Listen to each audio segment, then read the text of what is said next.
Estamos nas ondas! Estamos nas ondas, companheiros e companheiras, camaradas. Estamos de volta aqui para tratar Sendeiro Luminoso. A última live que eu fiz lá com o companheiro Lampião, ela gerou uma demanda enorme, né? Muitas dúvidas, muita gente me mandou mensagem, queria saber mais e mais sobre o Sendeiro. E eu já havia dito isso lá, repito aqui, o Sendeiro está no meu radar desde muito novo. Desde que comecei a militar lá no movimento estudantil, lá com 13 para 14 anos, lá na época da AMES, Associação Municipal dos Estudantes Secundaristas, eu já tinha uma admiração muito grande pelo Sendeiro e acabei me unindo, felizmente, a outros companheiros nessa minha caminhada, depois na Juventude Socialista do PDT, na UBS, na União Brasileira dos Estudantes Secundaristas, a outros companheiros que também se identificavam com a luta do Sendeiro. Então, o Sendeiro, conforme ele foi ganhando notoriedade na sociedade peruana, latino-americana e no mundo, eu fui observando, eu e esse grupo de companheiros, a gente foi observando e, obviamente, a gente sempre observou de uma maneira crítica, mas também carinhosa, né? Por entender que ali estava uma expressão importante da sociedade peruana. Mas, óbvio, que o Sendeiro Luminoso, ele desperta amor e raiva, como qualquer coisa no sentido dialético, né? O Sendeiro ele vai se tornar, digamos assim, alvo da observação mais escrota possível do imperialismo no que tange as comunicações, né? A imprensa burguesa vai pintar um Sendeiro que não existe. Um Sendeiro que é uma coisa criminosa, marginal, como se aquilo não tivesse apoio popular nenhum. E a gente sabe que se o Sendeiro não tivesse apoio popular, não tinha chegado, não chegou, né? Tamanha importância e a ponto de tomar o poder militar. Chegou muito perto de tomar a capital Lima. E eu estou falando do Sendeiro, mas ele existe até hoje. Ele continua lutando hoje lá no VRAI, no Vale do Rio Apurimac. Claro que hoje reduzido as suas forças, a conjuntura no Peru hoje é explosiva, mas o Sendeiro está vivo, se mantém vivo, mas é óbvio que sempre é muito curioso estudar o Sendeiro, primeiro que as fontes são poucas, e nisso o companheiro Índio daqui a pouco vai fornecer para a gente aí uma série de fontes para melhorar a nossa percepção. E o Sendeiro ele vai travar uma luta assim, muito particular no que tange ao marxismo-leninismo na América Latina. É óbvio que a luta do Sendeiro está galgada no Mariátegui, né? Na interpretação que o Mariátegui vai fazer da realidade peruana e na adaptação que ele vai fazer do marxismo-leninismo para a região. Só que óbvio também, né? É mais uma obviedade aqui que eu vou falar, que o Sendeiro não estava ali para agradar gregos e troianos. Ele tinha sua linha política, sua linha justa e seguiu em frente com ela. Para vocês terem ideia, o Sendeiro tem uma crítica voraz à Coreia Popular. Eles não apoiam a Coreia Popular, né? É uma coisa difícil de se entender. Pô, como é que o Sendeiro não apoia a Coreia Popular? A Coreia não apoia, diz que é monarquia. Não. Outro dia eu até estava conversando com o companheiro Lucas Rubio, do Centro de Estudo da Política São Juan, ele me chamava, me alertava sobre isso. E da mesma maneira que Cuba, que é um referencial revolucionário na América Latina, não apoia o Sendeiro. Tem uma série de pressupostos contra o Sendeiro, uma série de críticas. Enfim, essas contradições, elas são naturais, né? A esquerda no mundo, a luta pelo marxismo e com o marxismo como instrumento de libertação, ela não é uma luta homogênea, monolítica, ela tem suas nuances e isso a gente tem que aprender a respeitar e a compreender. Bom, como gerou muita demanda a live do Sendeiro, eu tive a felicidade de receber o contato aqui do meu amigo Índio.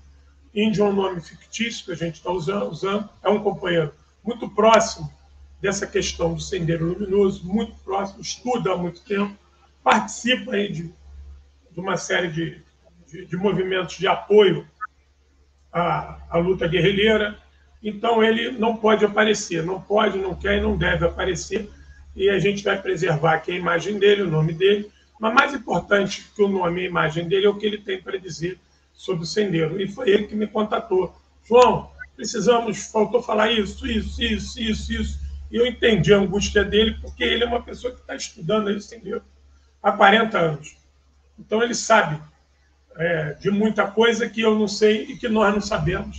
E ele me contatou e falou: a gente só queria tomar as medidas de segurança, por conta das questões pessoais dele, da militância dele, da luta dele.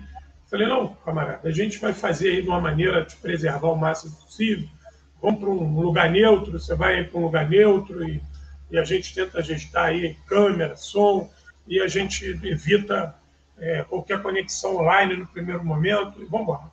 Enfim, isso é secundário. O importante é que ele está aí. Então eu vou passar a palavra para ele, a gente vai discutir uma bibliografia robusta que ele trouxe sobre o Sendeiro, coisa inédita aí na sociedade brasileira. Vamos discutir a criação, ele vai fazer um link aí do Mariátegui com a criação do movimento, com informações pouquíssimas pessoas têm.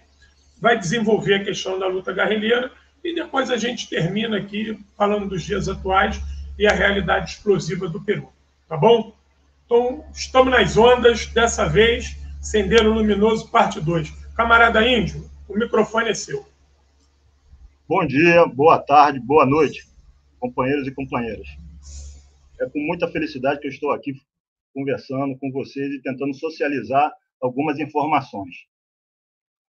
A história do Peru é imensa. Após a chegada dos espanhóis, eles tiveram mais ou menos 480 anos de opressão, massacres, exploração.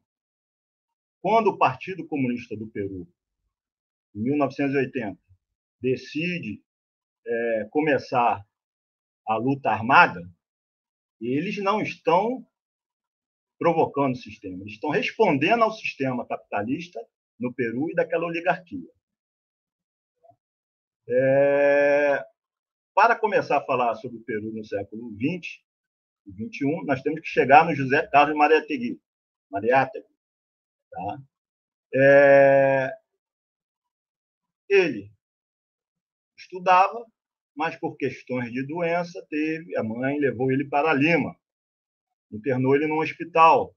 E nesse hospital, é um hospital cuja maior parte dos médicos era francês, ele, aos 8 anos de idade, ele, como autodidata, ele vai aprender francês, ler aquele material que chegava lá para os outros doentes. Posteriormente, ele vai à Itália, vê a organização do Partido Socialista Italiano, se filia ao Partido Socialista Italiano, tá? Vê os movimentos sociais dos trabalhadores na Itália, vê a ascensão dos fascistas na Itália. Ao retornar ao Peru, ele como intelectual, ele passa a ser um intelectual ativo na luta do povo peruano, principalmente por causa de vários movimentos indígenas que ocorriam na década de 20 no Peru. Vai criar o Partido Socialista e depois o Partido Comunista. Por que eu estou falando um pouquinho do Mariátegui? Ele tem um livro, escreveu muita coisa, mas ele tem um livro, 7 Ensaios da Realidade Peruana, que se tem em português, e ali ele vai analisar muito bem a questão do chamado latifúndio. Latifúndio lá tem um outro termo, chama gamonalismo. Tá?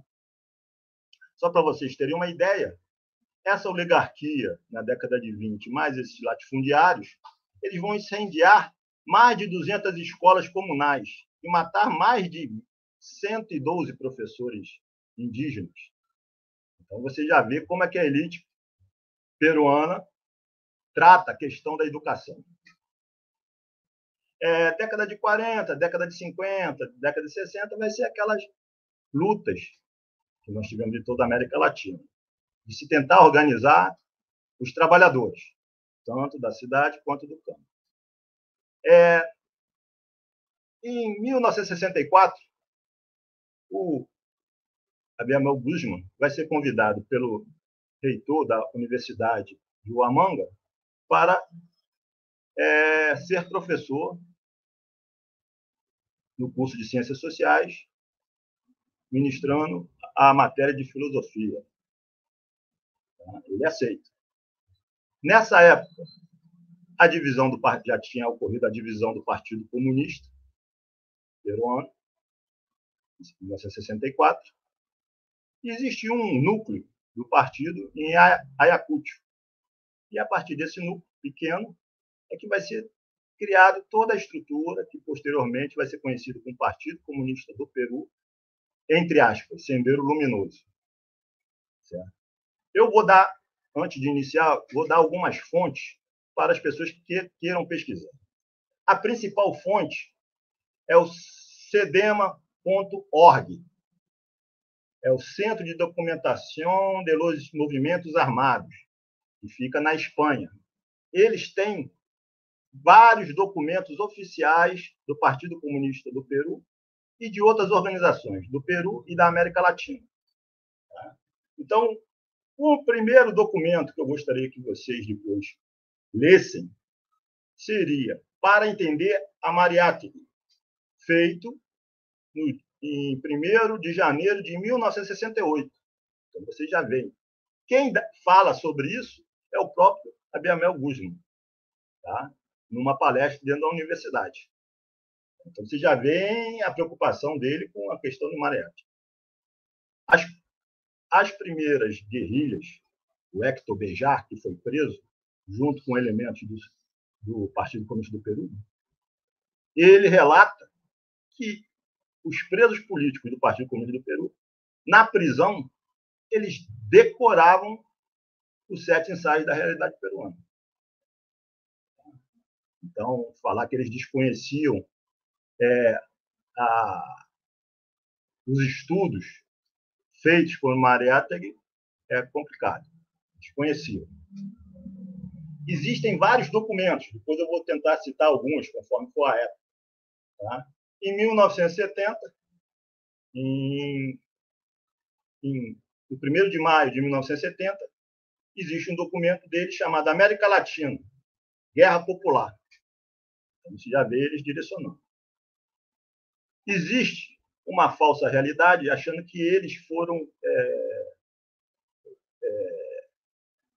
vamos dizer, vanguardistas em 1980, ao começar a luta armada.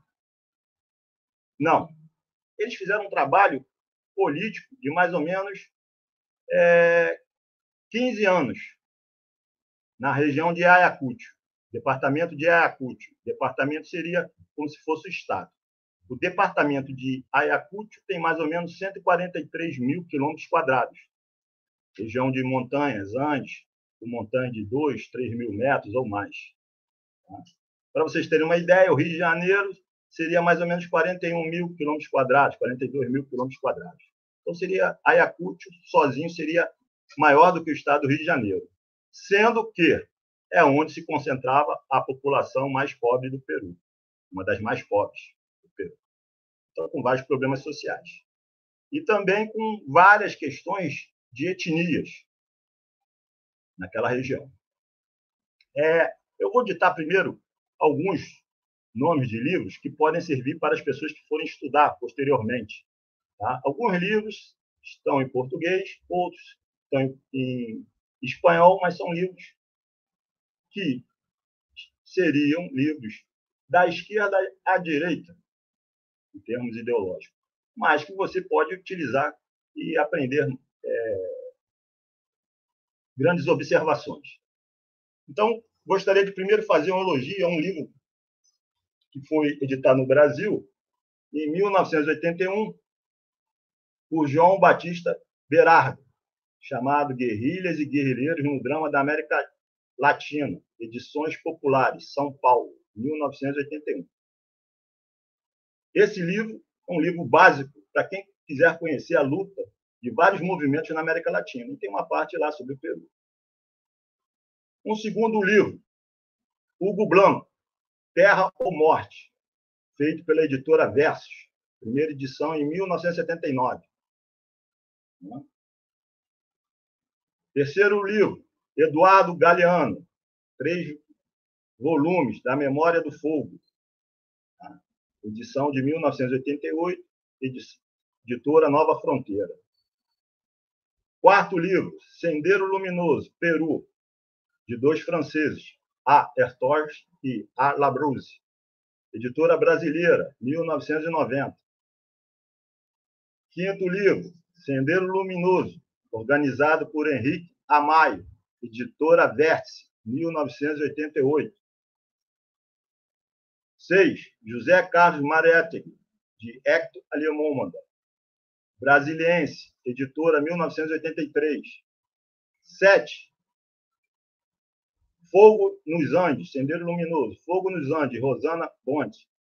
Ela foi uma brasileira que esteve no Peru, inclusive visitando presos políticos no Peru. A segunda edição é de 1992. Tá? A primeira edição. Oitavo, Peru, do jornalista Newton Carlos. O Novo Nacionalismo Latino-Americano, feita pela Lia Editor S.A., em 1969. Nono livro. São vários livros do escritor Manuel Escorça. Tá? Ele escreve muito sobre o campesinato peruano. Tá? Exemplo, Cavaleiro e Sonce, de 1979, Carabombo Invisível, A Tumba do Relâmpago. São vários livros que ele escreveu sobre esses movimentos camponeses lá nos Andes, principalmente na década de 60 e 50. 10. Movimento Campesino Peruano, de 1945 a 1964. Escrito pelo Centro Peruano de Estudos Sociais, Lima, 1983. Livro em espanhol, Sendeiro Luminoso, História de la Guerra Milenária em El Peru, Gustavo Gorriti e Ellen Bonja, editorial Apoio, 1990. A quarta edição é de 1991. 12, um livro feito na Espanha, na região basca, em espanhol, chama Los Senderos Possíveis, de Hernando Calvo, editora Tixalar-Parta, 1994. 13. Esse é raro, mas é muito bom. Já deve ter em PDF na internet. É escrito pelo Mariátegui. Defesa do Marxismo, Polêmica Revolucionária, da Biblioteca A Malta, Lima, Peru, 1959. São cerca de 153 páginas sobre discussão sobre a questão do marxismo. 14. Peru, do Império dos Incas ao Império da Cocaína, Rosana Bonde, coedita de 2004. 15.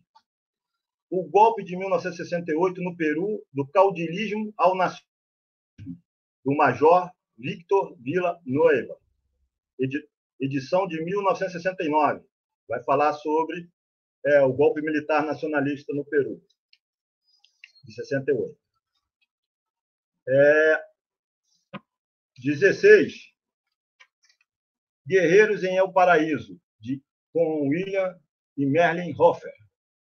Vai falar sobre a questão dos axinicas, tá? E a questão da luta nessa região de floresta. O depoente é um americano que recebeu treinamento pelos Chinchis, tá? E era religioso, optava os axinicas. Então, você tem que ter um pé atrás ao ler, mas tem informações interessantes. 17. É o surgimento do Sendeiro Luminoso, Ayacucho, de 1969 a 79, de Carlos Ivan de Greve. Primeira edição, janeiro de 1990. 18. Esse eu li recentemente e achei muito interessante. É o PCP SL e sua ideologia. de Manuel Jesus Granados. A terceira edição é de 2015. A primeira edição foi de fevereiro de 1992. Esse é interessante porque é um peruano que ficou 10 anos estudando em Huamanga. Tá? Ele fez 2 cursos de graduação em Huamanga e ele tinha conhecidos do Partido Comunista, conhecido de outras organizações. Então, ele vai analisar esse trabalho político feito pelo Partido Comunista do Peru na universidade. 20. Sendero, História da Guerra Milenar em El Peru, Gustavo Gorrotti. Tá? É da edição Planeta de 2008. Eu já tinha citado ele, mas vou citar de novo. Ele é um grande estudioso. Inclusive, quando ocorreu o golpe do Fujimori, o primeiro lugar que eles foram foi na casa dele para pegar todo o material que ele tinha. Ele escreveu um segundo volume sobre o Partido Comunista. 21. Que difícil é ser Deus. É o Partido Comunista do Peru, Sendero Luminoso, e o conflito armado interno em El Peru, de 1980 a 1999, de Carlos Ivan Gregório. E 22. Peru, 1965, A Ponte sobre uma Experiência Guerrilheira, do Héctor Bejar Rivera. Esse livro ganhou o prêmio Casa das Américas em 1969. Tá? Existem outros livros, mas esses 22 iniciais já dá para você ter um cruzamento de informações sobre diversos pontos de vista. Tá? Não são livros oficiais do Partido Comunista, mas são de pessoas que estudaram o partido. Certo? Então, vamos lá. Numa pequena análise da região dos Andes, a gente observa o seguinte: tem a região que é mais populosa no Peru, que é o departamento de Callao. Tá? Seria 147 quilômetros quadrados. É onde fica Lima, é onde fica a prisão da Marinha, onde ficou Abel Guzmán e vários líderes do Partido Comunista do Peru preso. Tá? É uma região com uma população de menos de 1 milhão de habitantes, mas dentro do Peru significa muita gente por quilômetro quadrado. Para vocês terem uma ideia, a região de Gaza, na Palestina, é o dobro dessa região de Callao. E a região de Gaza tem 3 vezes a população de Callao. Mas Callao seria a região mais populosa lá do Peru. Então, nós teríamos que ver o seguinte: existe uma população peruana que está no litoral, existe uma população peruana que está nos Andes, e existe uma população peruana que está no Amazonas. Você construir um partido político nesse país não é uma coisa fácil. Tá? Eu digo o seguinte: o Partido Comunista do Peru ele fez um trabalho de base numa circunferência de mais ou menos 100 quilômetros de Ayacucho. Então, ele fez do lado da floresta amazônica, para o lado sul dos Andes, para o lado norte dos Andes e para o outro lado, litoral. Aí ele jogou peso. O que é jogar peso? Primeiro, o Peru teve experiências de luta contra a repressão da elite sempre. Nunca deixou de ter luta. Mas o marxismo começou a aparecer mais firmemente, com Mariátegui, com um trotskista chamado Hugo Blanco, tá? Que esteve na Argentina e levou o trotskismo para os Andes, mas ele não organizou os operários de fábrica. Ele trabalhou com camponeses e organizou sindicatos de trabalhadores rurais. Tá? Ele fez um trabalho com trabalhadores rurais nos Andes, mais de 140 sindicatos. Ele construiu. Quando o governo passou a observar os sindicatos como perigo, houve a repressão. Como no trotskismo clássico se diz que o sindicato é uma escola de formação de quadros políticos e quadros militares. Se ensina a se defender o trabalhador no sindicato. Coisa que os topitistas no Brasil já se esqueceram há muito tempo. Então, o que ocorreu? Com a repressão, os sindicatos vão formar autodefesa. Isso na década de 50 e 60. Vai ter uma repressão. Posteriormente, vai surgir uma segunda linha, que são os peruanos simpáticos à Revolução Cubana. Eles vão tentar fazer 3 núcleos de guerra de guerrilha no Peru, nos Andes, tá? Só que não deu certo. E uma terceira leva, que foi do MIR, do Hector Bejar, que também tentou. Tá? O do Hugo Blanco chamava FIR. Tá? O dos simpatizantes da Revolução Cubana era MIR, tá? Que foi em 1964, eles se organizaram, em 65 foram para a ação, e teve o Hector Bejar, Exército de Libertação Nacional, 1965, que foi também para ajudar os companheiros do MIR. Houve uma repressão brutal às populações por onde esses grupos passaram. Tá? E aí começou também a se ter questionamento dentro das Forças Armadas. Esse questionamento à repressão vai gerar o quê? O chamado golpe, entre aspas, nacionalista de 1968, no Peru. Tá?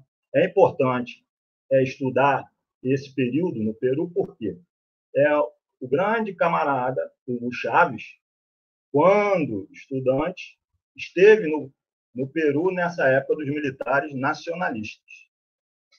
Então, ele também teve influência, ele viu algumas coisas lá que, posteriormente, ele deve ter levado lá para a Venezuela. Então, em 65, quando vai começar o movimento do Exército de Libertação Nacional no Peru, o chamado camarada Gonzalo Abdiamel Guzmán estava indo à China, foi à China. Ele era um intelectual, tá? Professor de filosofia, foi convidado para dar aula de filosofia em Huamanga, tá? Em Ayacucho, quer dizer, uma universidade nos Andes, numa das regiões mais pobres do Peru. Isso vai causar um impacto, porque a maior parte dos intelectuais que foram trabalhar nessa universidade eram intelectuais litorâneos. Inclusive, no Partido Comunista do Peru, há uma luta ideológica e intelectual que vai contrapor intelectuais do litoral a intelectuais de origem de povos e etnias peruanas. O Abdiamel Guzmán, que eu saiba, nunca escreveu sobre o período que ele esteve lá na China. É a mesma coisa. Marighella, no Brasil, também esteve na China e também não deixou nada escrito. Poderia ter escrito. Até trouxe algumas coisas, colocou na revista Princípios, da década de 40 e 50. Tá? Mas ele mesmo não escreveu nada sobre esse período que ele esteve na China. Ocorre o seguinte: os militares que tomam o poder em 68, no Peru, eles são militares que não têm muita simpatia pelos Estados Unidos. E veem que as rebeliões anteriores se devem ao quê? A questão da falta de terra, a exploração. Então, eles vão tentar fazer melhorias para a população. Então, eles vão fazer até reforma agrária. Tá?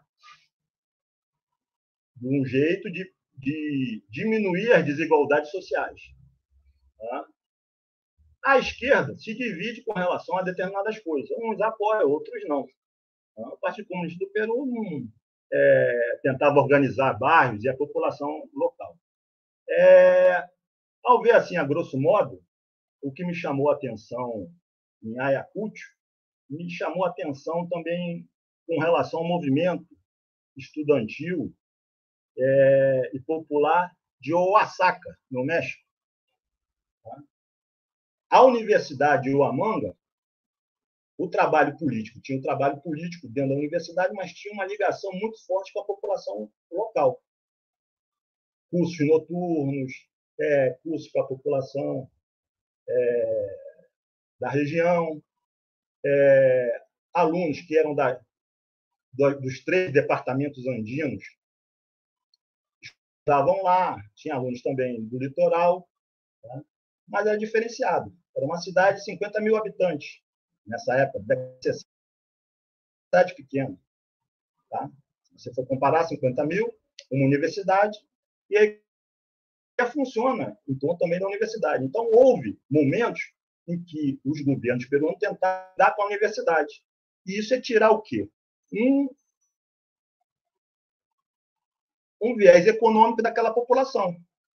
Um professor, um estudante está estudando nessa região, está gastando, está comprando, está consumindo.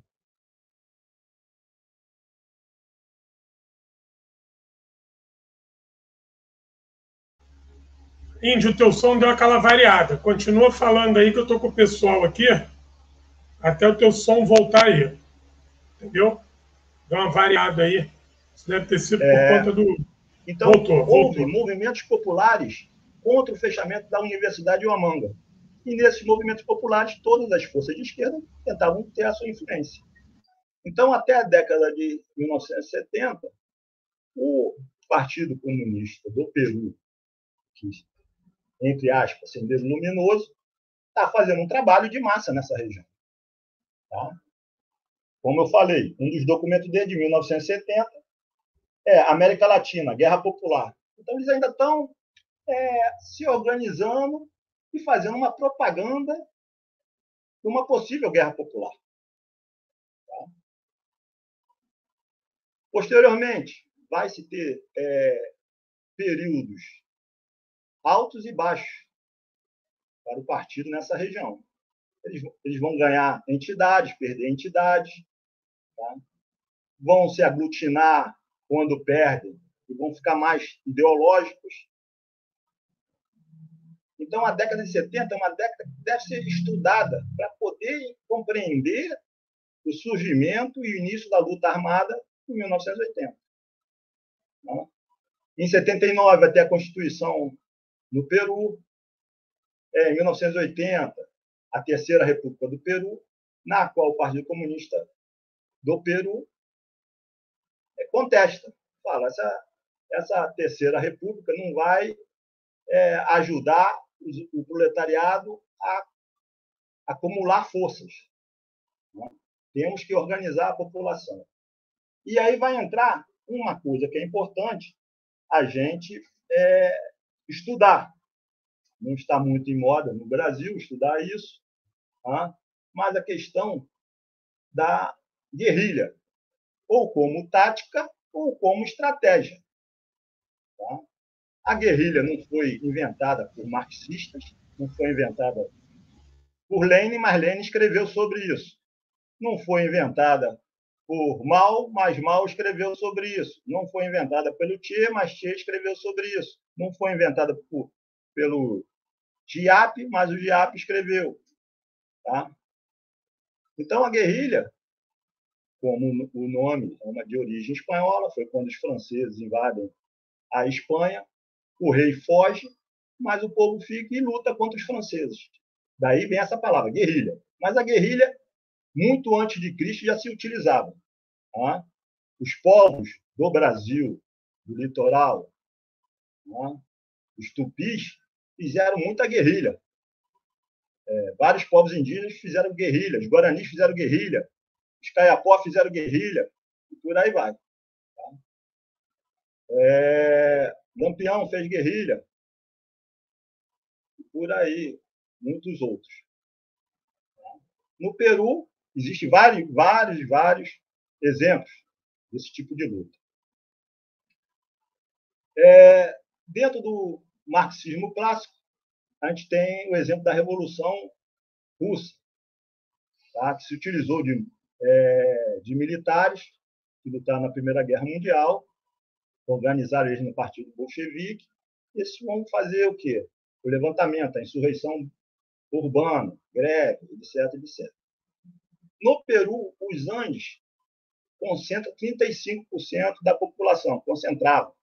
Tá? Porque com a repressão na década de 80 e 90, houve uma diminuição dessa população nessas regiões andinas. Então, não era a região mais densamente povoada. Tá? A região menos povoada é a região amazônica. Tá? Mas existem várias organizações de comunidades nessa região amazônica. Então, assim, o Sendero, ao trabalhar com a questão da educação, ele conseguiu alunos, conseguiu professores. Posteriormente, esses alunos voltavam para as comunidades e faziam um trabalho de organização. Tá? Até 1980, se calculava mais ou menos 5.000 comunidades no Peru. Então, as comunidades têm o quê? Índice de analfabetismo grande, problemas sociais, briga entre comunidades. Então, isso foi analisado por membros do Sendero. Pessoas tinham feito antropologia, tinham feito sociologia, tinham feito história, tinham feito cursos e tentaram analisar como seria feito esse tipo de trabalho nessa região. Então, em 1980, quando tem o início da luta armada e é feita a primeira escola do partido, eles vão utilizar o quê? Experiências nacionais e experiências internacionais. Qual é a grande diferença? Vamos dizer, da teoria do Che Guevara para a teoria do Mao Tse-tung. Todos os dois dão ênfase à questão camponesa. Só que na teoria do Che não há necessidade de um partido.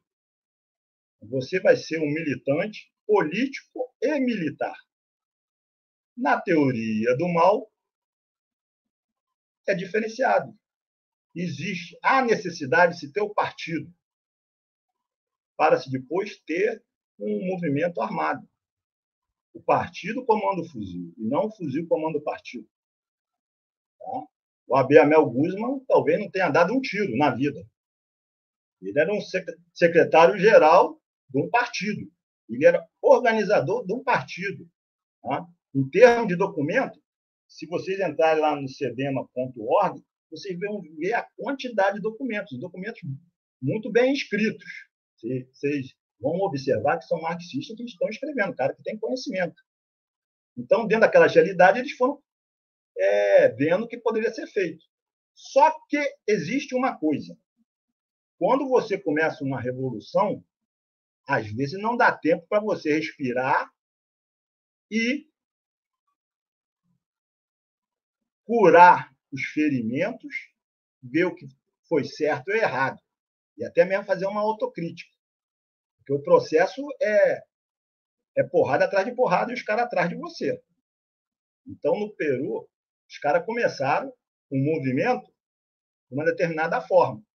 A repressão jogou muito pesado na década de 80 contra as bases sociais do Partido Comunista do Peru.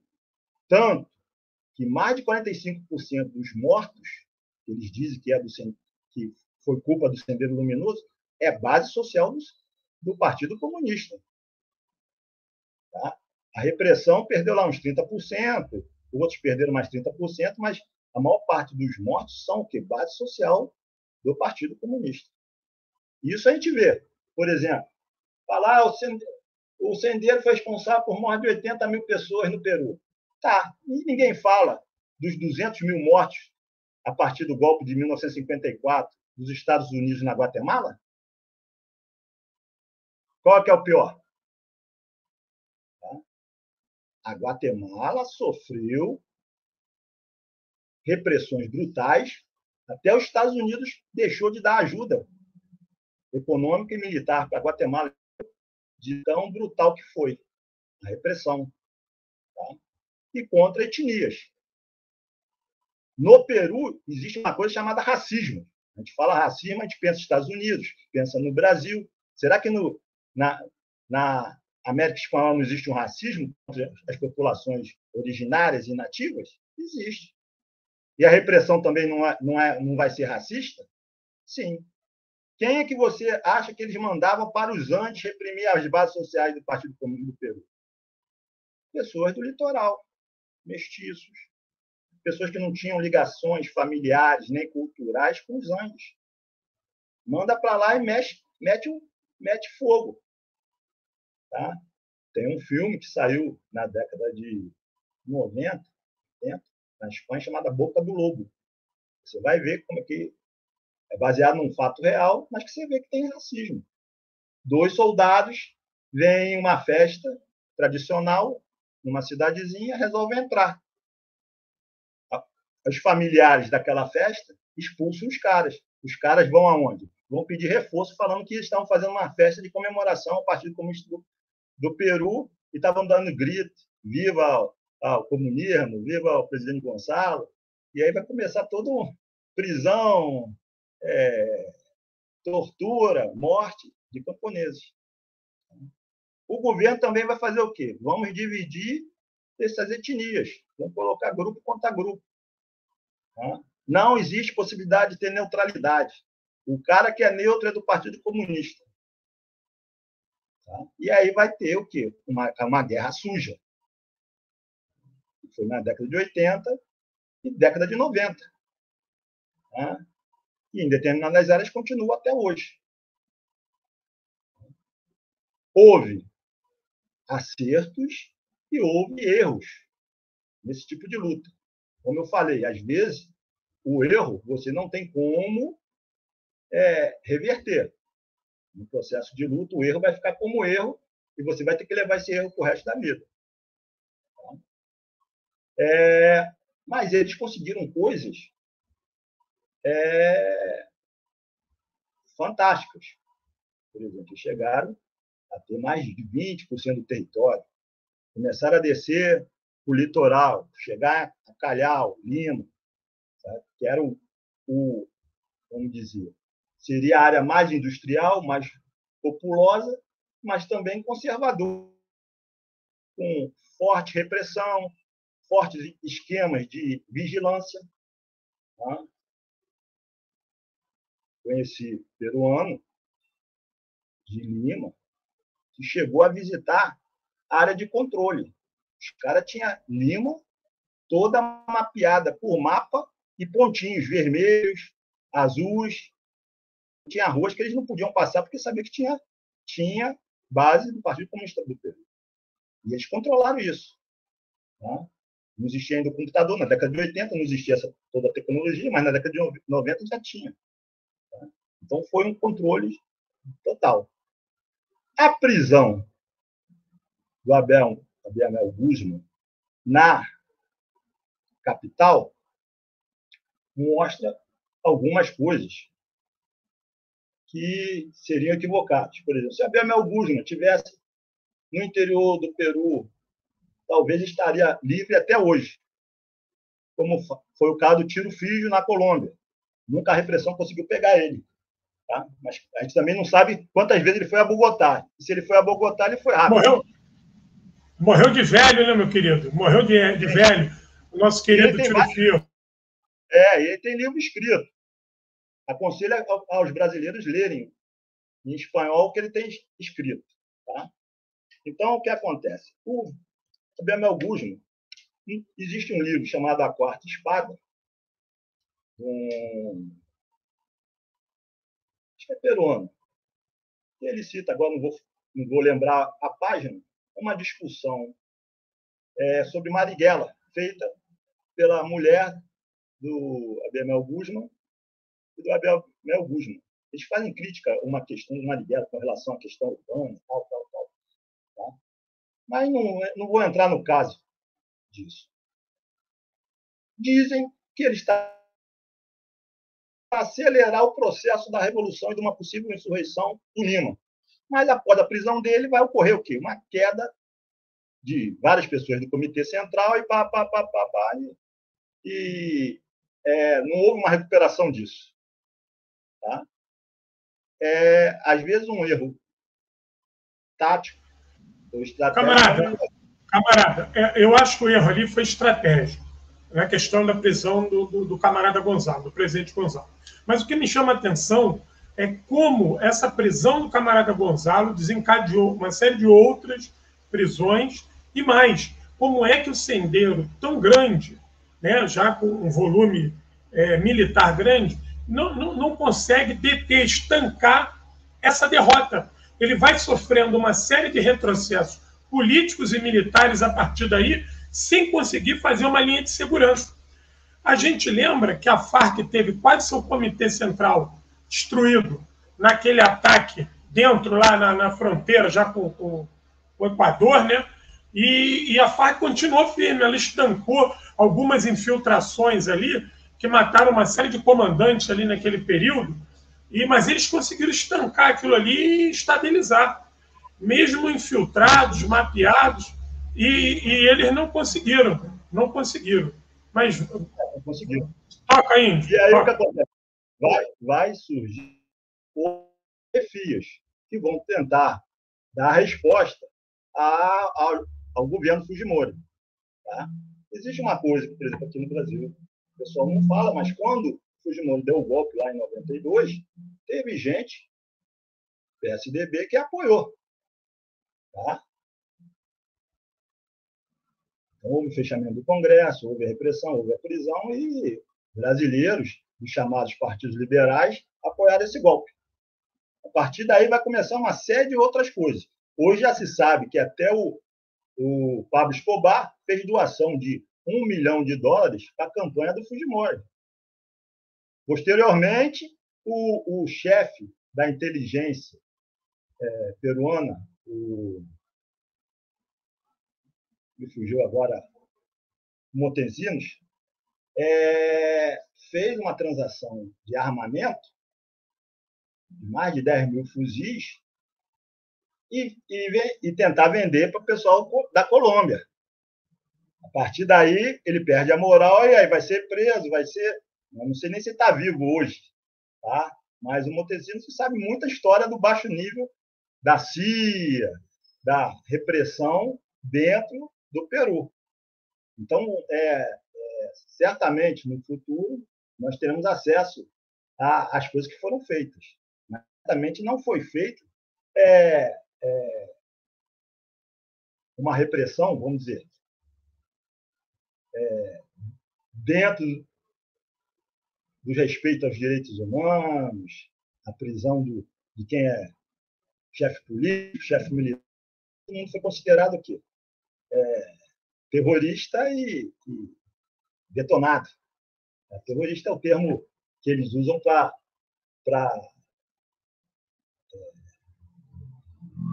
pichar os militantes de movimentos revolucionários, de transformações sociais. Certamente, se tivesse essa palavra na época do Tiradentes seria um terrorista. Certo? Então, o Peru, você pode tirar algumas análises. Primeiro, como o Partido Comunista do Peru conseguiu ser referência a nível nacional e internacional sem ter uma base de apoio internacional. Porque eles não recebiam ajuda da União Soviética, não recebiam ajuda de Cuba, não recebiam ajuda da China. Então, eles foram autossuficientes. Tá? A questão da guerra popular prolongada é muito interessante também se estudar. Porque fala que, por exemplo, existem grupos maoístas. Vamos ver determinados casos. Em termos de Brasil, se fala, o PCdoB foi maoísta?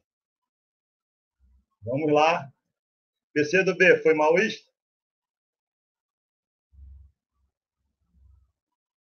Teoricamente, sim. Na prática... isso que eu ia falar. Na prática, não. Por exemplo, eu fiz, há uns anos atrás, algumas análises, comparando a Revolução Chinesa com o Araguaia. Então, assim, se você estudar, isso é um textozinho que tem em português, das montanhas de Shangang, de 1927 e 28. A experiência deles lá. E estudar o Araguaia, você vai ver que só tem diferença. Não tem nada de semelhante. Então, enquanto os comunistas tiveram 25 mil comunistas assassinados no período de 27 a 28, o PCdoB teve 69 camaradas assassinados. O Partido Comunista do Brasil não tinha trabalho nem na cidade nem no campo. Não era um partido ainda. Já foi querer para a luta armada. Na China, em 1923, tinha escola de treinamento de camponeses. O treinamento também militar. O PCdoB nunca teve escola militar. Na China, teve levante urbano e rural. No Brasil, no período do Araguaia, nunca teve levante nem urbano nem rural. Na China, teve levante do Partido Comunista Chinês com participação de oficiais e soldados. Aqui nunca teve participação de nenhum soldado e nenhum oficial. Isso no PCdoB.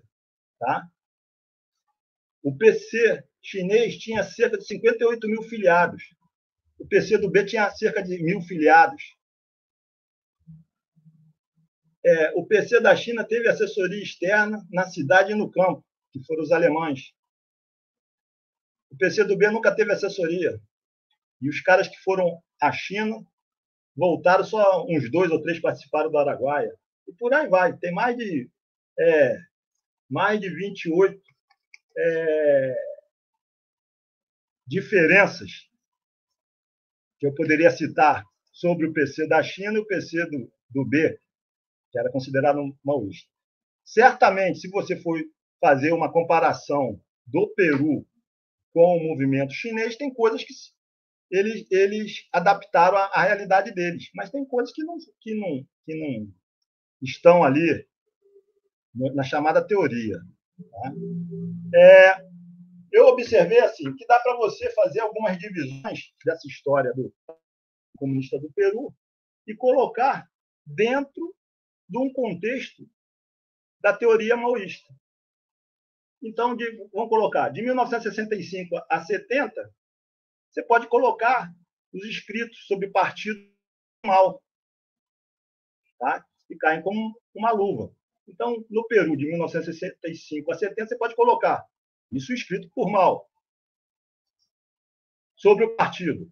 Um partido disciplinado, armado com a teoria marxista-leninista, usando o método da autocrítica e ligado às massas do povo. Um exército sob a direção de tal partido, uma frente única de todas as classes revolucionárias e todos os grupos revolucionários, sob a direção do partido. Eis as 3 principais armas em que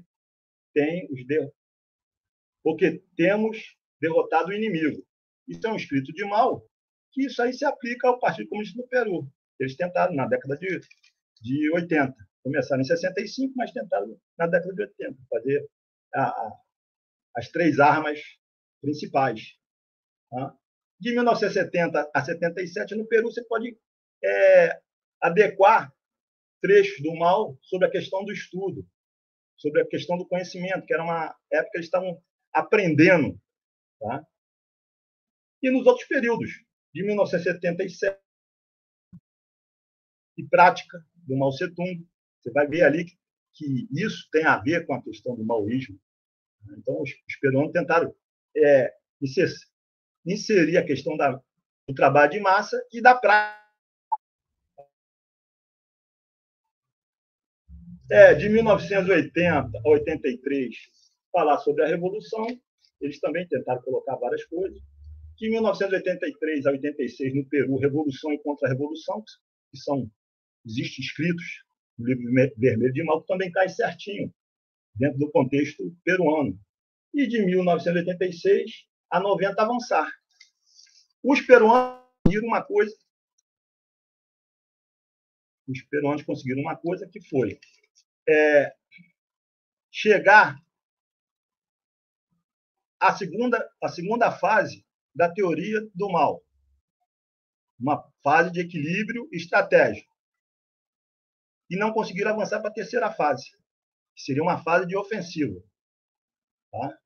E aí começam as prisões, começa uma outra série de repressões, que é a repressão do período Fujimori, tá? Do Motecinos e por aí vai. Então, eles conseguiram chegar na fase 1 e na fase 2 do processo revolucionário dentro da teoria do Mao Tse-tung. Na fase 3, não. Hoje, existe pelo menos 3 grupamentos diferentes originários do Partido Comunista do Peru, Sendero Luminoso. Tá? Existem os 3 grupamentos diferenciados. Existe... Índio, deixa eu só te fazer uma observação. Esse grupo que vai formar aí o Sendero, né? Ele já vai ter a dominação da teoria militar. Ele já compreende, era hegemônico nessas correntes a questão da teoria militar. Não era isso? Sim, sim. Então, e esse grupo, ele vai se manter hegemônico na liderança do Sendero até o final? O final que eu digo, até a prisão do Gonzalo? Sim, até a prisão do Gonzalo estão todos unidos. Depois da prisão do Gonzalo, vai surgir umas 2 lideranças. O Feliciano, que era filho de general peruano, ele puxou. Artêmio também, não é? O Artêmio e tal. Depois vai ocorrer divisões. Então, hoje, existem divisões. Tá? Existem divisões, no mínimo umas 3 divisões. Existe divisão que faz uma autocrítica a determinados atos que foram feitos na década de 80. Tá? Quem é o Sendero que luta hoje? São o Partido Comunista,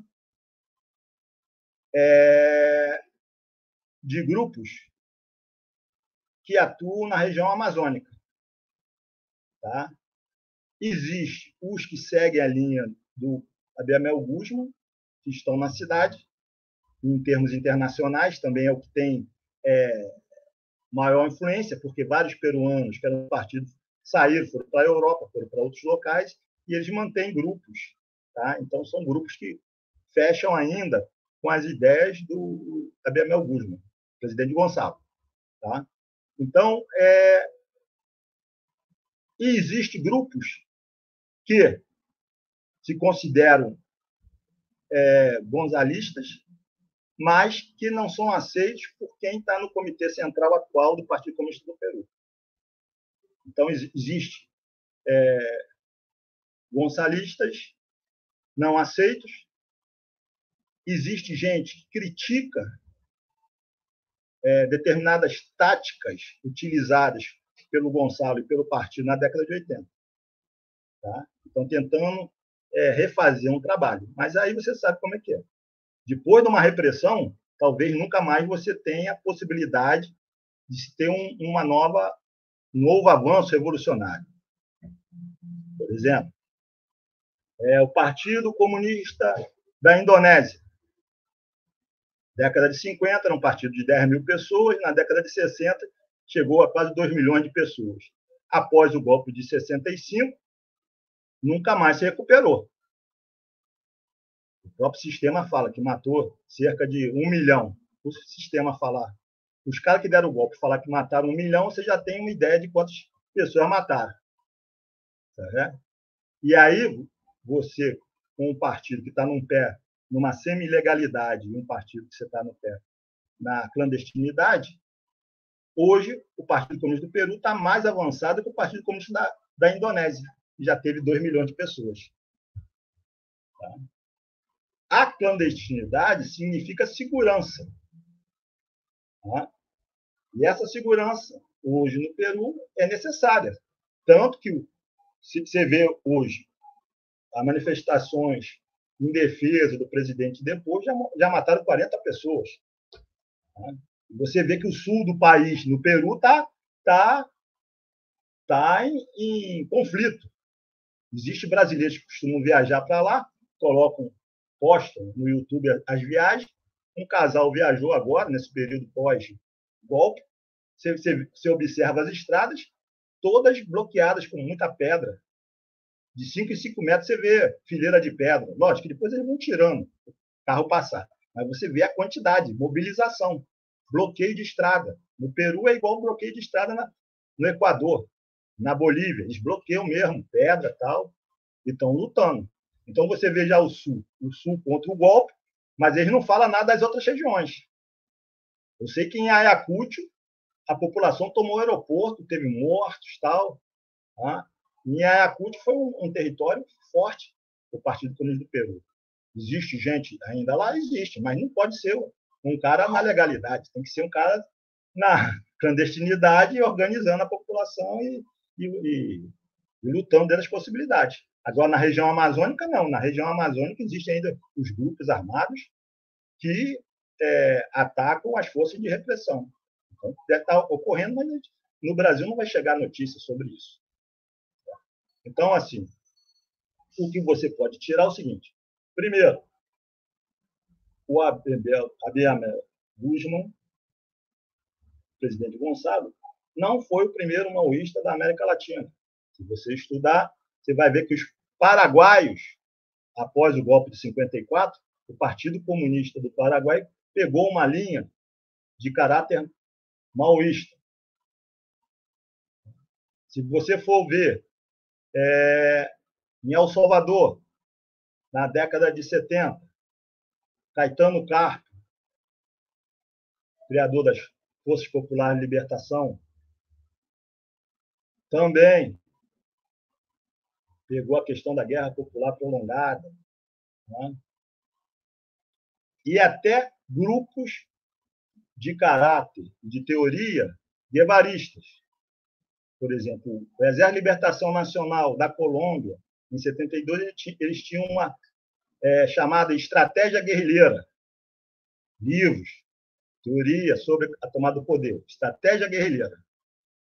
Na década de 80 e 90, eles passaram para a Guerra Popular Prolongada. Tá? E são guevaristas. Fora isso, a chamada Guerra Popular Prolongada, que eu não vou explicar, mas as pessoas posteriormente podem ter acesso, existe gente que fala sobre isso no YouTube, você vai ver. É um instrumento que foi criado pelo mal, mas que pode ser utilizado por qualquer grupamento.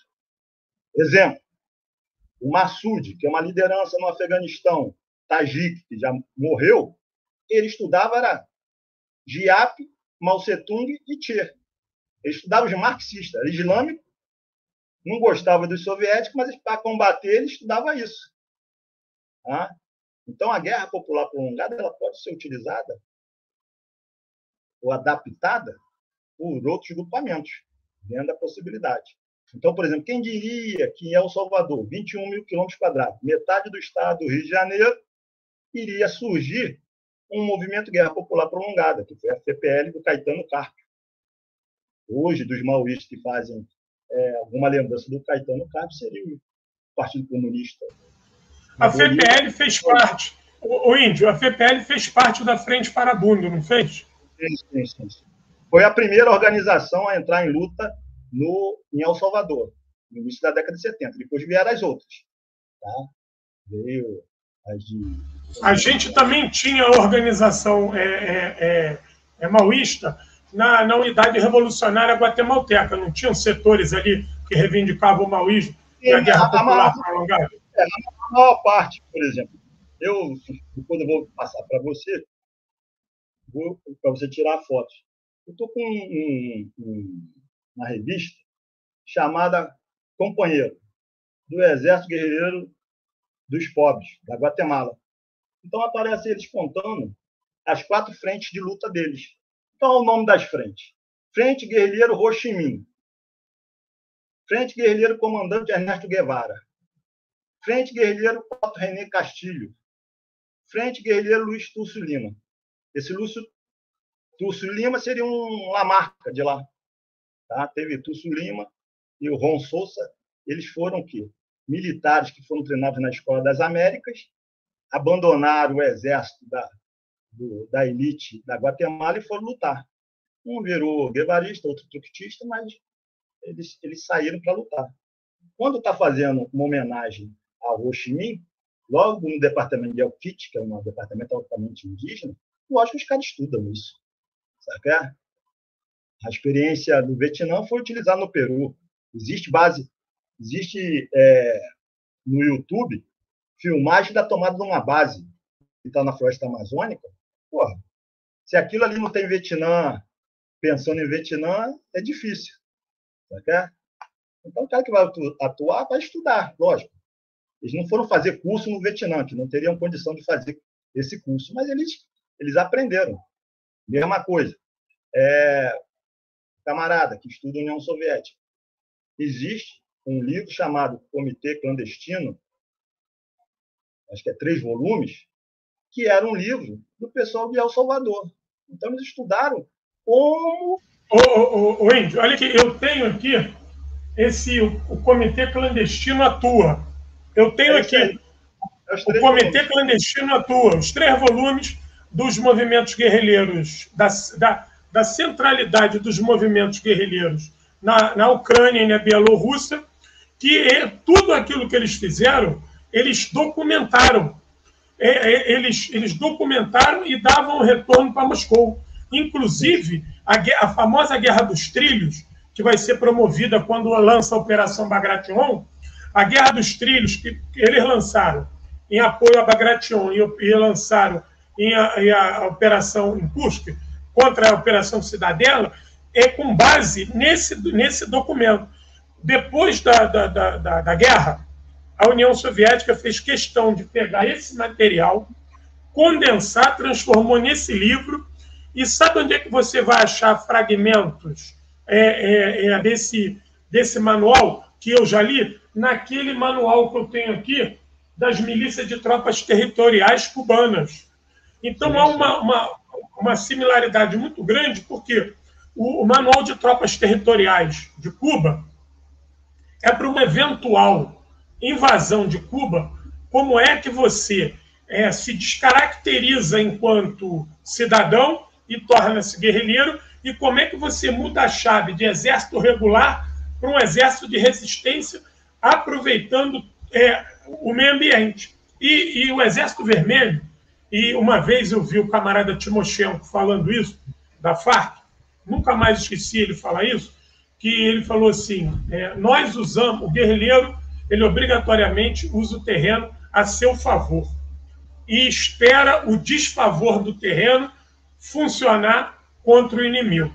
Ou seja, o meio ambiente, você não precisa nem mexer nele, você se adapta a ele e deixa o inimigo se danar nele, ou areia, ou pedra, ou sol, ou floresta, seja o que for. E eu lembro que depois de 42, o Exército Vermelho ele vai fazer uma série de mudanças por conta das derrotas que ele sofreu na mão dos nazistas naquele período 41-42. Né?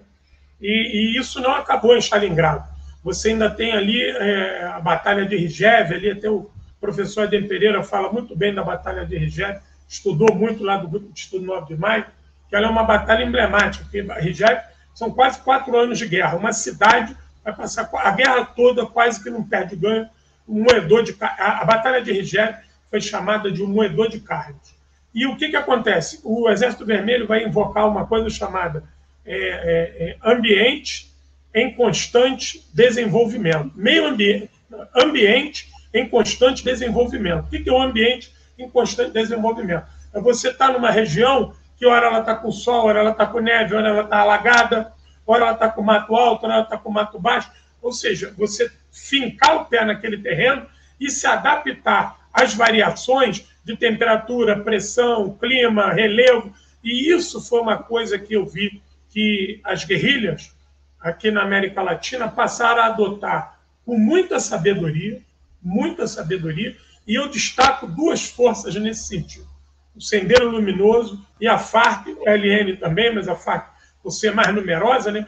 E conforme você vai tendo um número maior de pessoas no teu exército, mais exposto você fica à ação inimiga e mais difícil você consegue se esconder. Porque o teu exército vai ficando numeroso, você vai ocupando mais esse território. E a tua faixa de segurança vai se expandindo. E aí as tuas fronteiras com o inimigo começam a se bater maior. E por que eu dei essa volta toda? Para dizer do Sendeiro hoje. O Sendeiro hoje conseguiu fazer do VRAI um ponto de resistência. Óbvio que alguém vai falar assim, João, mas o Sendeiro não consegue se expandir. O Sendeiro está numa área de baixa densidade demográfica. Tudo bem. isso tudo eu entendo. Mas o fato deles continuarem se movimentando nessa região, dando combate ao inimigo, e num refluxo da história brutal, isso tem que ser levado em consideração. E o que tem que ser levado em consideração é que hoje a tecnologia óptica do inimigo é muito grande. A capacidade dos satélites hoje de descobrir pessoas andando no mato pelo calor do corpo, pela silhueta, por foto comparativa, isso também aumentou muito. Então a tecnologia do inimigo hoje, ela não permite que você vacile. Ela não permite mais que você ande na selva com liberdade. Eu tenho um livro aqui sobre da frente sandinista, Los perros caminam sueltos em la montanha. Os cachorros andam sozinhos na montanha. Os guerrilheiros sandinistas eram chamados de cachorro pela repressão. Né? E ali, os guerrilheiros sandinistas falam o seguinte, a gente tem tranquilidade em andar na montanha porque o inimigo não consegue subir. A gente não permite que o inimigo suba. O dia que ele subir na montanha, nós estamos perdidos. Então, essa tática guerrilheira, que eu acredito que se origina lá no Exército Vermelho, você lembrou bem aí, o Comitê Clandestino atua, que foi difícil para a guerrilha na União Soviética. Uma guerrilha que começa a Mambembe ali, encarar o exército alemão, né? Uma guerrilha que deteve o poderoso exército alemão, e mais, essa guerrilha vai dar combate ao grupamento do Exército Centro, que foi o grupamento militar mais poderoso e mais numeroso da história do homem até aquela data. E essas adaptações, que obviamente o camarada Mao vai observar, a posteriori o comandante Ho Chi Minh vai observar, todos esses movimentos guerrilheiros vão observar quando se lançam numa luta que tem o eixo de ligação campo-cidade e não cidade-campo, isso é que tem que ser observado, ela vai se dar vitoriosa. Quando, e aí é bem a minha crítica, né? E aí você pode pegar aí para você falar. Nós não tivemos, nós que eu digo, todos esses movimentos guerrilheiros latino-americanos, tirando a frente sandinista e o 26 de julho, tirando a frente sandinista e o 26 de julho, todos os outros tiveram dificuldade para lidar com a questão urbana. Por que tu acha isso, Índio? Vamos lá. Primeiro, a criação dos partidos na América Latina começaram no campo. No campo, não. Na cidade, e tentaram fazer algum trabalho no campo. A cidade recebe vários tipos de influência. A cidade é onde está a repressão e é onde está o governo. Então, vamos ver. No Rio de Janeiro, em 1935, quando houve o levante de novembro, mais ou menos 800 a 900 pessoas foram presas no Rio de Janeiro. Certo?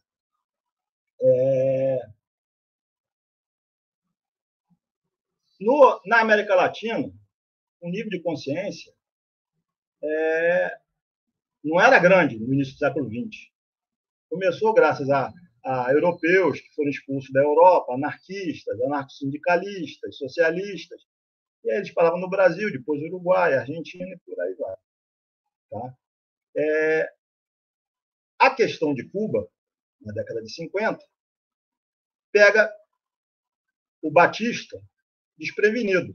Ele não tinha uma tropa de elite, não se treinava isso. Ele treinava a repressão urbana. Fez manifestação na cidade, ele ia lá, mandava dar paulada, dar uns tiros e acabava com isso. Mas ele não tinha preparação para isso. Tanto que os Estados Unidos vão criar a Escola das Américas depois, né, preocupado com isso e trazendo o quê? Oficiais de várias partes da América Latina para ele treinar lá. O Brasil, a primeira preocupação que se teve ao dar o golpe foi o quê? Criar uma escola para reprimir possíveis manifestações à lá Cuba ou à lá Vietnã, mas à lá Vietnã. Então, criaram o Centro de Instrução de Guerra na Selva, em 1964, tá? Que já formou muita gente, e a maior parte de quadros do antigo governo Jair Bolsonaro foram retirados desse grupo de oficiais que fizeram ou SIGs, ou Força Especial, ou Comandos, ou PQD. e foram colocados em postos chaves aí do governo anterior. Tá? É um perigo? É um perigo, porque eles formam uma casta dentro de um partido militar. Então, Cuba pegou ainda o imperialismo, o capitalismo norte-americano desprevenido com relação a isso. E os sandinistas é uma outra experiência que os sandinistas aprenderam com os erros de vários movimentos da América Latina. Então, os sandinistas tiveram 3 grupamentos diferentes, mas unificados.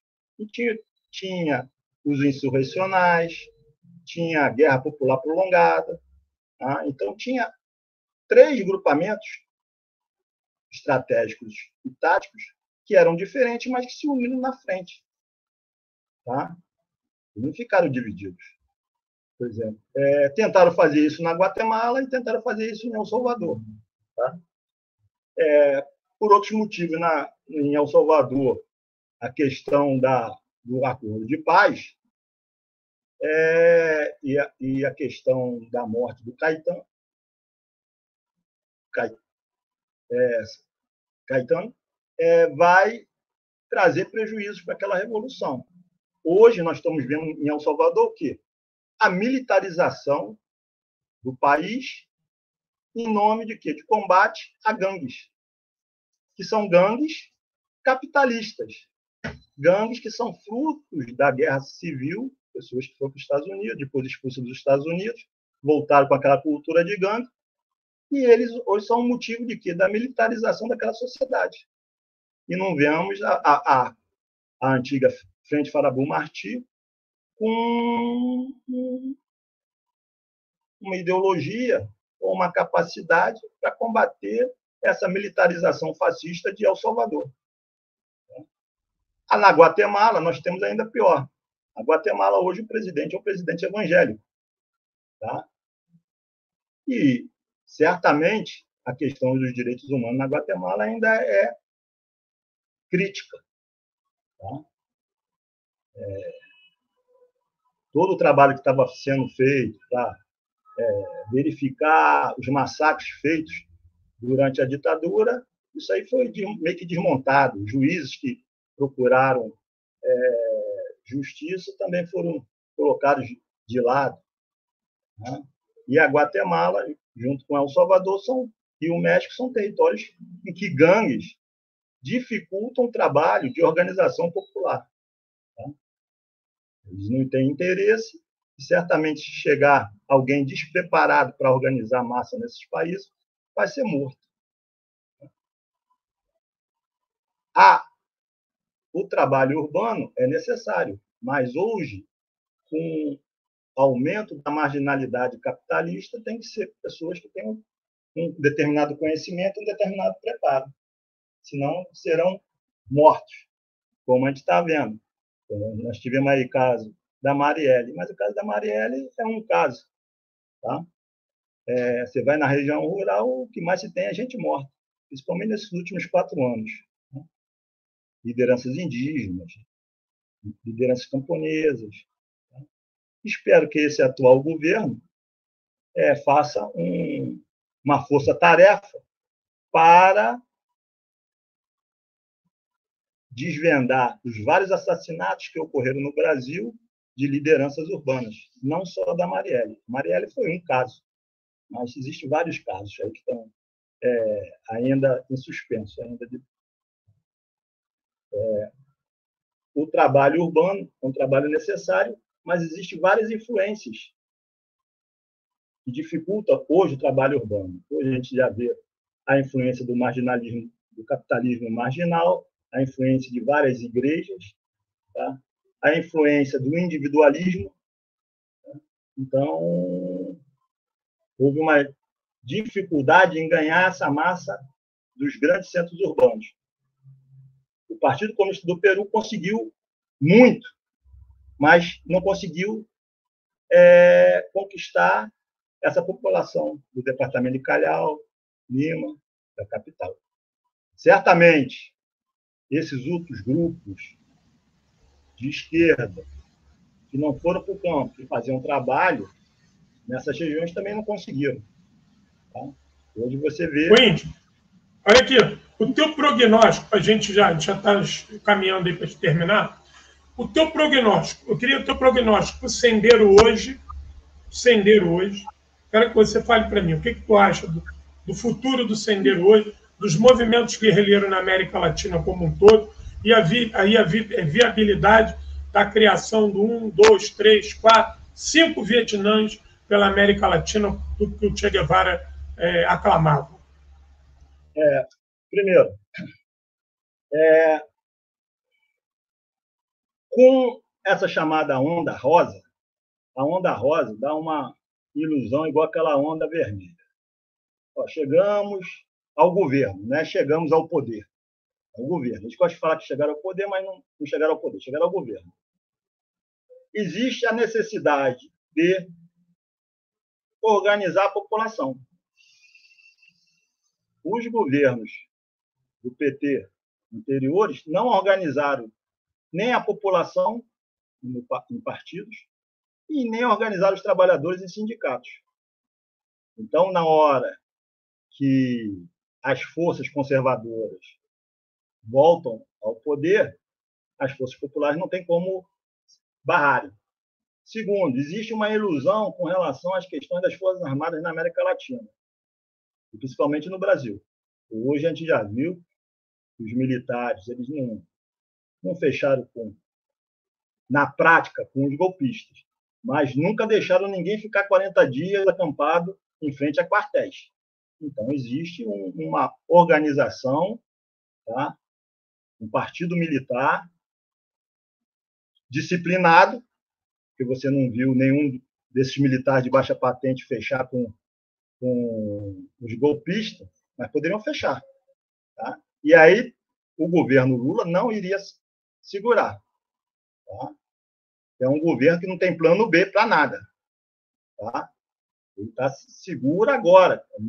Foi eleito agora, tem um contexto internacional favorável, tem vizinhos favoráveis, mas fora isso não tem plano B nenhum, não. O movimento de massa do PT é zero. Tá? Eles vão lá para assistir o Lula.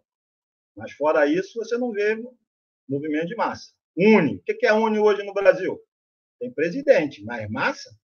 Sindicato. Central sindical que mais tem. Mas massa?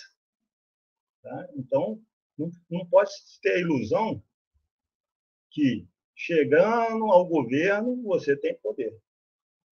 O governo tem que organizar o povo, colocar benefícios para ganhar o povo. O principal benefício no Brasil é a questão da reforma agrária.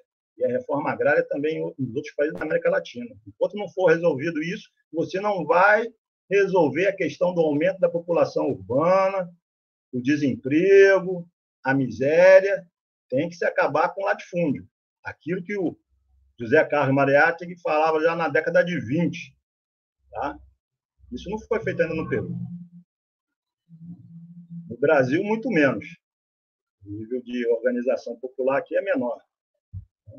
E nos outros países, Guatemala.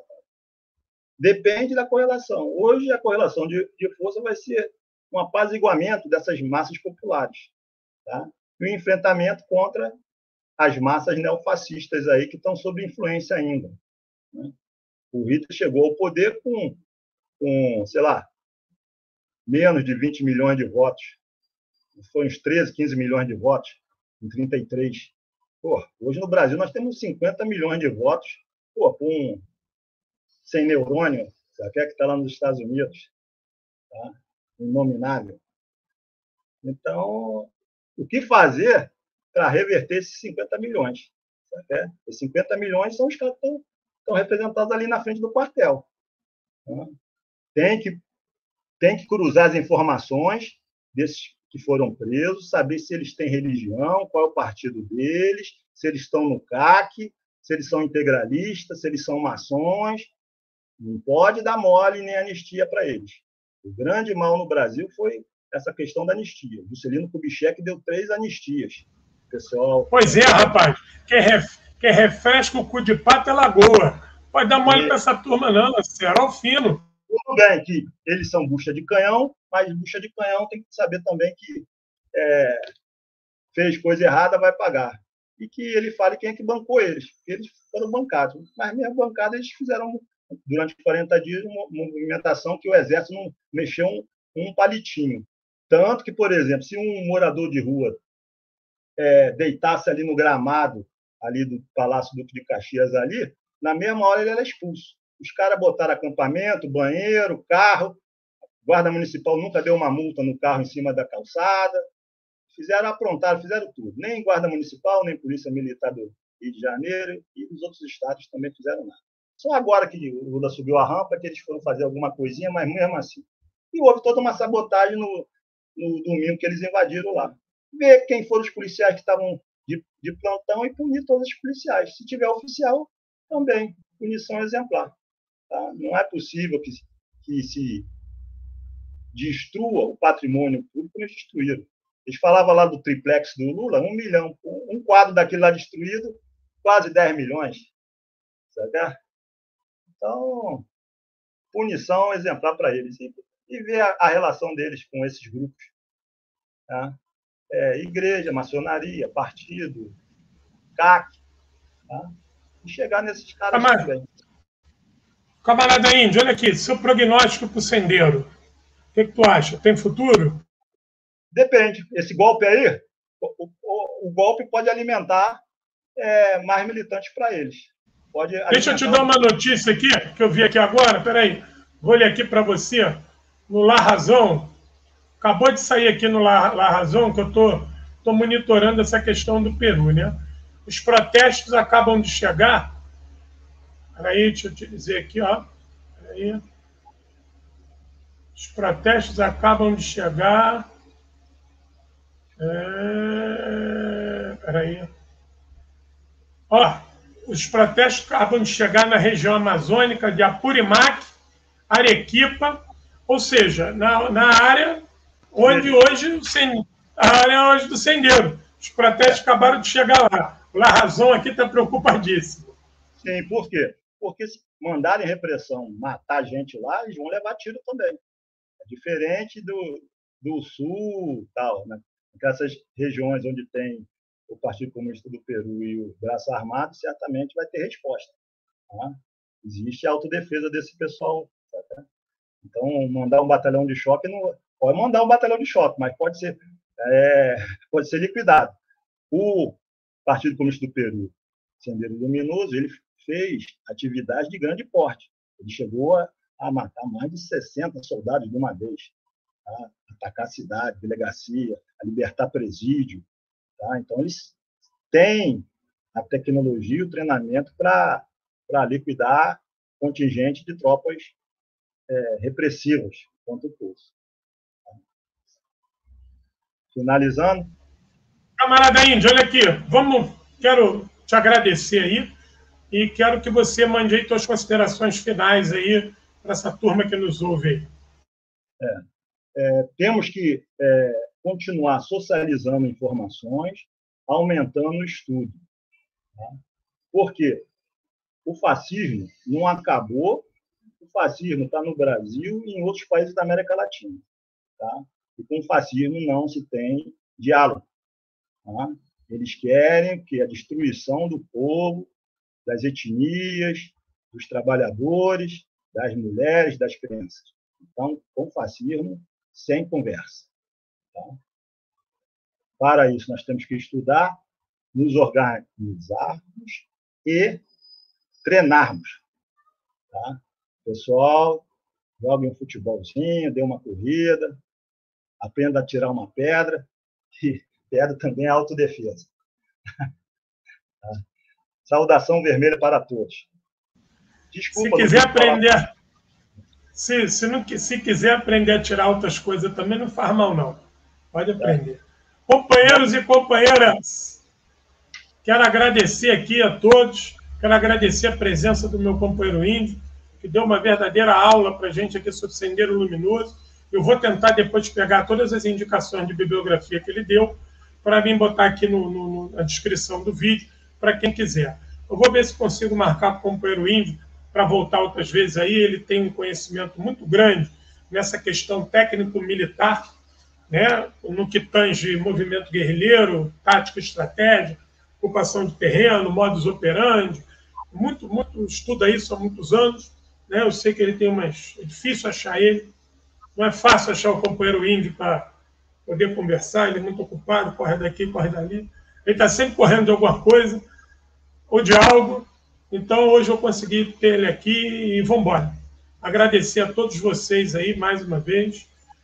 Não esqueça aqui, ó, o livro aqui, O Exército Vermelho na Mira de Vargas, tem placa nova, 80 anos da Batalha de Stalingrado.